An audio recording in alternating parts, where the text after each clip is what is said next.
So my name's Lee. Have you all come down to see some birds? Yeah! Alright, well you're definitely in luck. Did you know Australia's got one of the richest diversities of bird life to be found anywhere in the world? Just like the dreaming story tells, birds come in all different colours. But you know, they also come in lots of different shapes and sizes. And they all have their own amazing natural abilities. And that's what we're going to try and show off for you today. We're going to kick it off on a high note with an aerial specialist. Our whistling kite goes by the name of Dixie. And these birds have excellent eyesight. So when they spot small prey, take flight. They can snatch that prey straight out of the sky. With really nimble feet, she'll grab it in one move and pass it straight to her feet. It's a really good strategy to have when you're hunting with maybe 100 or so of your mates. 100 or so of these birds flying around like Dixie's doing for us today would be a pretty spectacular sight to see. Now some kites, like the black kite, can even be found flying in flocks of up to 1,000.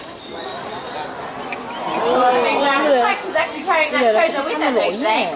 Now you'll see as she loops around, she has about 4 foot of wingspan, quite a broad wing area. Here we go. Quite a large wingspan for a bird that only weighs about half a kilo. So even a light breeze will help to lift her high in the sky. She also has quite a long tail and she'll flick that from side to side to turn sharply through the sky.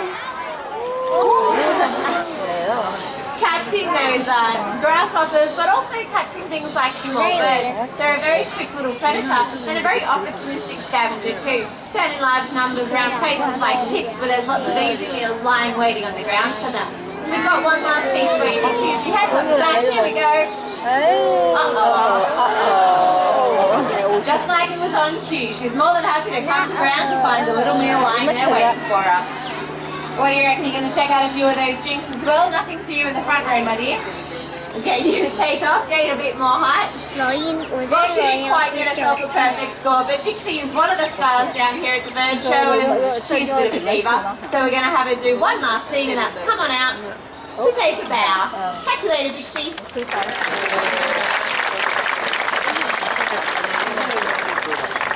Kites are pretty spectacular birds to see flying high in the sky because they're real acrobatics in the air. But down on the ground, well you guys saw firsthand, she's not nearly as graceful on the ground as she is high in the sky. Grace and beauty on the ground really belongs to our wetland birds. Now brolgas are famous for dancing. We've got a brolga named Billy.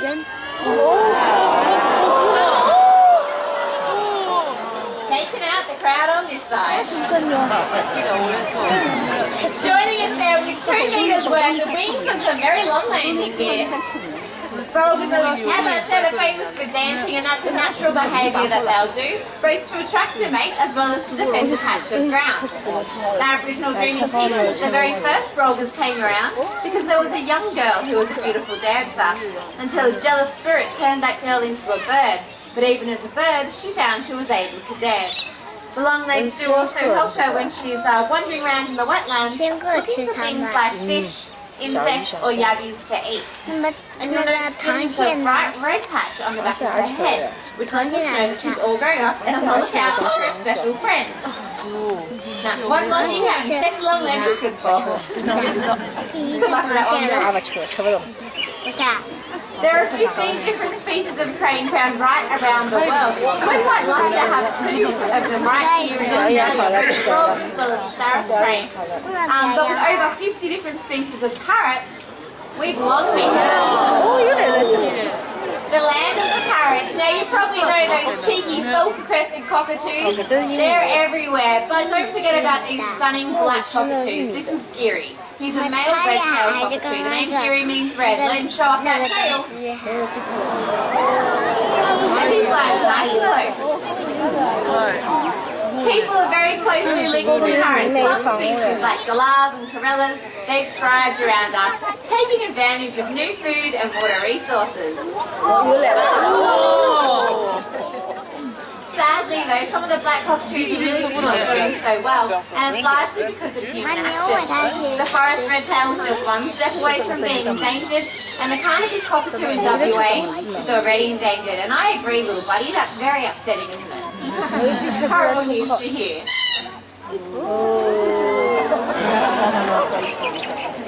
The biggest threat to Geary's wild counterparts is us chopping down their homes to build our own. They actually build their nest in a large tree hollow, and it takes a tree about 100 years to be big enough for a bird like him to nest in. So with the old growth forests removed, these birds are simply going to display.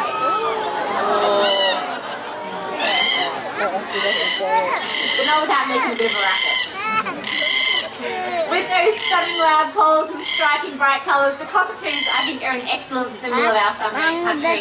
They're very obvious being active in the daytime. But what kind of birds, guys, are famous for hunting at night? Exactly right. The owls are famous for hunting at night, and in the dark of the night, owls may rely on their hearing to find food like frogs.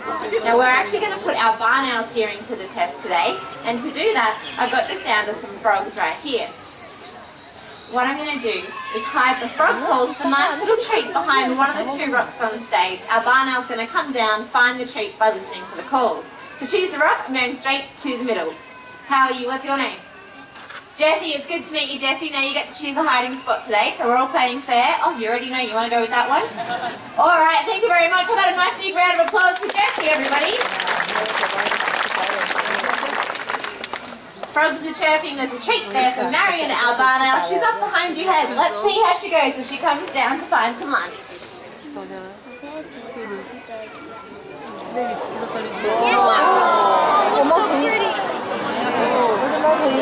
Well done, Marion, right on target.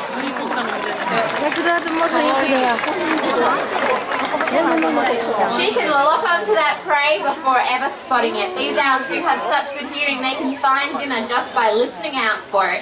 One of the reasons her hearing is so good is because of the way the feathers are arranged on her face.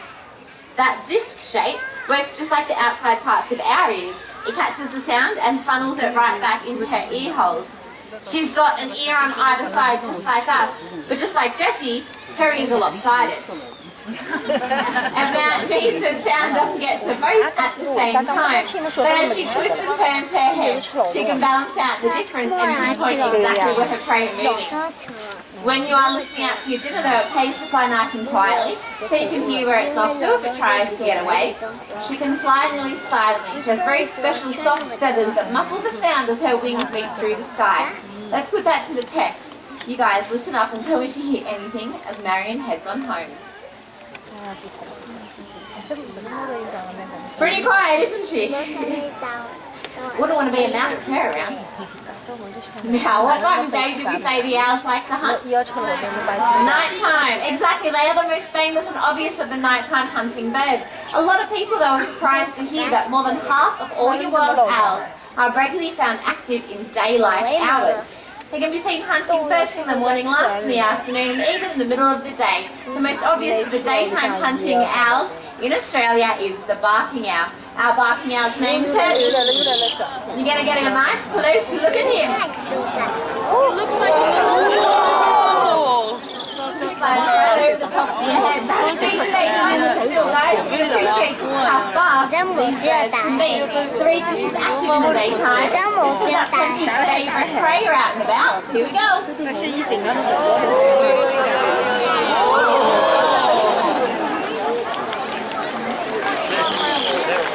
This gorgeous guy is a bird hunter. Now you need the speed when you're chasing birds, but it's not all he needs. Want to give us a bath there? Really flattens out the crowd when he goes over there. Have a look at the size of this bird's feet. They're huge. That's compared to the rest of them.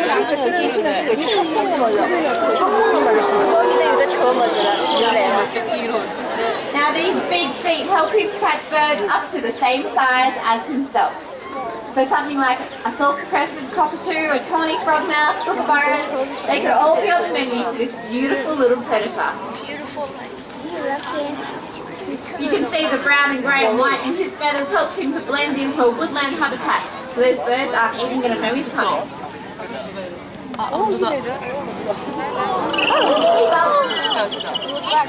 One more thing you'll notice is those great big yellow eyes.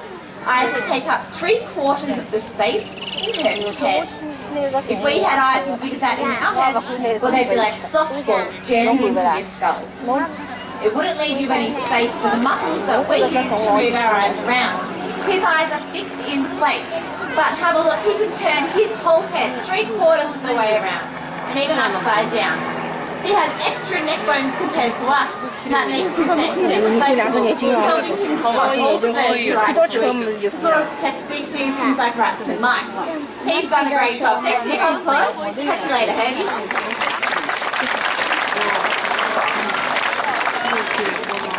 That bird's one of my favourite down here at the show, and not just for the job he does out here with you guys. That's pretty cool too. But we used to have a big pest problem here at the zoo. Can't stand rats and mice. They're beady eyes and scaly tails. They're horrible little critters, and they wreak havoc with our native wildlife. I know, gives me the urge to worry about those. Since we've had ours in show, that pest problem definitely behind us.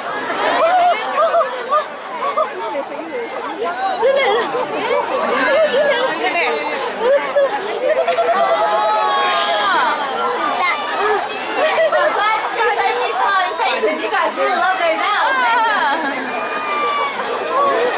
There's number one. Got it. Yeah, spot on. You know, the owls, they're great to see out and about. Even when they hunt in the daytime, they can typically be really shy and elusive birds. They might be hard to spot, but there's some other birds I bet you'll all know at first sight. They come with a different reputation though. They're being a little bit silly. Now this here is Jojo, and Jojo and I want to prove just how clever galahs really can be. To do that though, I will need somebody else's help up towards the top. Somebody who's got a gold coin for me. Mom, the gentleman in the blue shirt, you jumped straight out of your seat. Have you got some money? Lovely. Hold on to it between your thumb and your forefinger. Hold your arm straight out to your side like me. Put in your family in the splash zone. That's perfect. Jojo's going to come on up. And that way. Still money. Bring it back and chuck it in my pocket.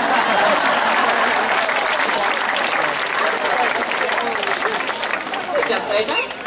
Yeah, well done. We got $1 out of that. Very nice. Who else would like to have a go? Maybe on this side. Alright. Who's got $20? Plenty of hands still up, but I'm only kidding. I'm not really going to steal this money. I'll actually return it to our volunteer. Can you stand up again for me, please? And this time, if you hold your hands out, palm open flat to the sky. I'm going to find your money. Give it back to a very honest bird. There you go. She'll head on up. And pop it right back away. It was 2 before, was it? Sure. Thank you so much for playing, Jojo. We'll catch you later.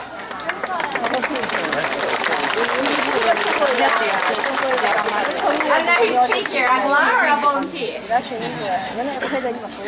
They're galahs, you know, they've thrived since European settlement. Years ago they were only found in the very centre part of Australia, but now they can be found coast to coast. Out there in the central parts of Australia, there's another great bird that has an amazing way of cracking into the thick shell of an emu egg. This is a really rich food source. And the black-breasted buzzard will soar around, keeping his eyes peeled for an emu's nest, where he might be lucky enough to find an egg left behind. Now if he does, he gets to work with a tool.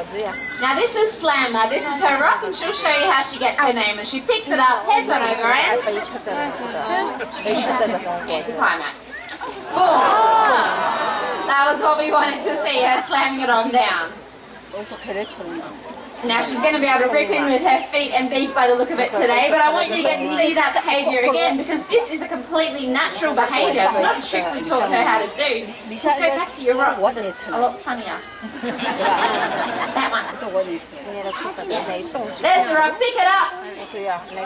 Yeah, wind it up and smash it down on the egg.